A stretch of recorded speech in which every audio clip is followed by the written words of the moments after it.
Hello guys and welcome back to another FPL video. My name is Meerkat and today I've got my Game Week 32 team selection for you guys. But before I get into that, let's have a look at how the team did in Game Week 31. If you guys are enjoying the content on this channel as well, please consider getting subscribed and liking the video, if you're enjoying it. But for Game Week 31, it was a pretty poor game week, to be honest, for me. 54 points with a -4 taken, giving me 50 points in total. And it was a red arrow there of about 50k places, down to 229k. The goal is still firmly on getting into the top 100k. I would love to see a 5-figure rank, given I've not actually been in the top 100k this entire season. I've been so close on multiple occasions, but not quite there. But yeah, let's have a look at how the team did. It was a really, really strange game week, to be honest. We had 3 captaincy choices last game week who all did really well. Palmer, Salah and Son, they all did well. And then we had 3 captaincy choices this week that did absolutely nothing. Salah getting 1 point and Saka and Haaland not even playing. So yeah, it was an absolutely wild game week that was essentially dictated by 2 players, Cole Palmer and Phil Foden.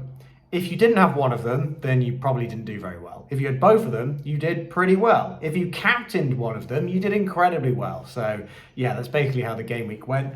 But wow, Phil Foden had the performance of a lifetime against Villa, scored some absolutely crazy goals. I think he only had 3 shots in the entire game, but all really well taken. He had an exceptionally good game. Very frustrating for me, as I did make 2 transfers, one of which was a midfielder, but instead of getting in Phil Foden, I got in Kai Havertz for his lovely home fixture against Luton.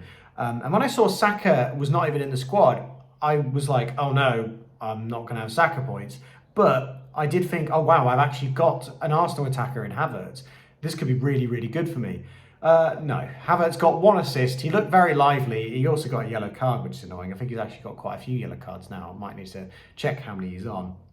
But yeah, he didn't do very much. And in the meantime, Ødegaard got 11 points. So that was another person that affected my rank pretty negatively. I didn't have to worry about Haaland, which was nice, but so many people got a lot of points off the bench, especially the likes of Garnacho. I know a lot of people had Garnacho as an 8th attacker, getting him off the bench. And Isak returning yet again was frustrating for my team. I did 2 transfers. I got rid of, so first I got rid of Watkins for Darwin. That was always going to net me in points unless Darwin got sent off or missed a penalty.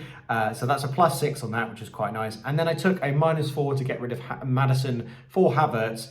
Maddison got 2, Havertz got 5. So that was a -1 on that transfer, but I'm much happier with Havertz in the team. However, I do wish that was Foden, because I would really love Foden for this run he's now got with the, obviously, Palace game coming up and Luton coming up. So, yeah, I've got some stuff to think about when it comes to my transfers. But just rounding off the team here, Salah getting subbed off right before the 60th minute was really, really painful. He didn't even get to that 60th minute, and they just lost the clean sheet as well. So he was so close to getting 3 points, but ended up getting 1 instead. And yeah, he just wasn't his usual self, to be honest. He didn't really have many of the chances. The chances were mainly falling to the likes of Darwin. And I did think that Sheffield would give Liverpool quite a tough game. That's why I was wanting to captain Saka instead, who didn't even end up playing, and it was only 2-0 in that game anyway. So yeah, it was a really, really weird turn of events. And of course, I have to talk about Cole Palmer somehow getting a 20-pointer. He had a penalty early on, and yeah, he was sat on, 9 points, I think? And then suddenly 2 goals in, the 99th and the 101st minute? Absolutely crazy. So really, really well done if you captained him as well. Neto getting a clean sheet was really nice as well. And Gabriel getting the 6-pointer was pretty good. Reguilon was... Yeah, I mean, Reguilon was a very frustrating pick. He's not got me anything since I've had him. And Brentford kept a clean sheet, but he was on the bench and then he came on and didn't get the clean sheet point. So yeah, that was very frustrating, that one. I made the right call in playing him over Udogie, and it didn't matter in the slightest because Udogie ended up getting subbed on anyway, and Reguilon didn't get the points for the clean sheet.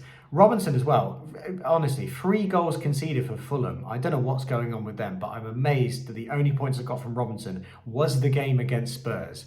That was the one game I didn't want him for, but all the other 3 that I've had him for, he's not kept a clean sheet. So yeah, it's a bit of a weird time at the moment. Tony blanking again as well, and Son blanking was not great. And yeah, Foden was the one that really killed my rank this week. If it wasn't for Foden, it would have been a very small red arrow, I think. But yeah, thanks to Foden, it was a big red arrow. So well done for all of you Foden owners. Moving on though to the Game Week 32 team. This is currently how the team is lined up, and yes, the armband is on PALMER. I'm about 90% sure on this. I am going to go for PALMER. You've probably seen, if you've come from my Twitter, that I've been going on about how PALMER has got a double-digit return every single time he's played a newly promoted side. He is in just such flying form at the moment. I know that Sheffield United gave quite a good challenge to Liverpool at the weekend, but PALMER is just so good. Chelsea seem to get so many penalties, and he just seems to pull something out of nothing. And he's now going for the Golden Boot. I just think it's so set on PALMER for me this week. I know that Salah's playing against United, and he's had a bit of a rest, but he does seem a little bit out of form. I just don't think he's my favourite captain choice this week. And I do think that PALMER and Salah are both going to be over 100% owned. So it is just kind of a coin flip between the two, which one you're going to root for. I'm hoping Saka's going to be fit as well. I do want to stay him in the team. If Saka's not fit, that does give me a very easy route to get in Foden, which I wouldn't mind at all. If Saka's ruled out, and especially if it's for a while, I think I might just go to Foden. But I do have to keep the doubles in mind. There's obviously the double now coming in 34. We've actually just had an announcement as well of the double in 35 for the likes of Chelsea and Spurs, which becomes a little bit difficult for me to load up on. I'm probably going to play PALMER in that Arsenal fixture. I'm fully expecting a blank, and it will be painful given it's a double game week playing PALMER against Arsenal. But he'll be a massive differential that week, and I don't think many people are going to be rooting for, expecting a clean sheet for Arsenal in that Chelsea fixture. So yeah, I think I will be playing PALMER. So that does mean that I will have Son on the bench, I'll have Udogie on the bench, and I could have another Spurs asset on the bench. I'm potentially thinking about the goalkeeper as well. Going for Vicario might be quite a nice differential there, or Petrovic as well. I think he will be keeping his spot, as he seems to be doing pretty well, although he had a pretty terrible performance against Man United. He did let in some pretty horrific goals. So yeah, that's currently what I'm thinking. In terms of a transfer, I'm sort of a bit all over the place at the moment. And I've not got long to think about this because the deadline's fast approaching. I might just roll the transfer because I'm not too confident on anything right now. I do want to triple up on Liverpool, but with Trent and Alisson returning, I just don't know who the choice is. I could obviously go for the likes of Diaz. McAllister is really looking like a great pick at the moment too. I just don't have any room in the midfield for them. So I think if I was to get someone, it would be a goalkeeper or a defender. Neto has the double though in 34, so I don't think there's any. It's worth getting in the likes of Kelleher. So I might get in a defender. I'll have a look at how the team looks for Game Week 34. So I do want to do that, but I think rolling the transfer might be quite advantageous because I like the team how it is. It's just I fear the Man City assets, the likes of Foden and Haaland, because now their fixtures start to turn, but they don't have a double in 34. So what I could easily do, the plan was Son to Foden and Tony to Haaland. The issue with that is Son has really good fixtures coming up. I'd want to get Son back in immediately, and I don't have a free hit or a wild card to do that very easily.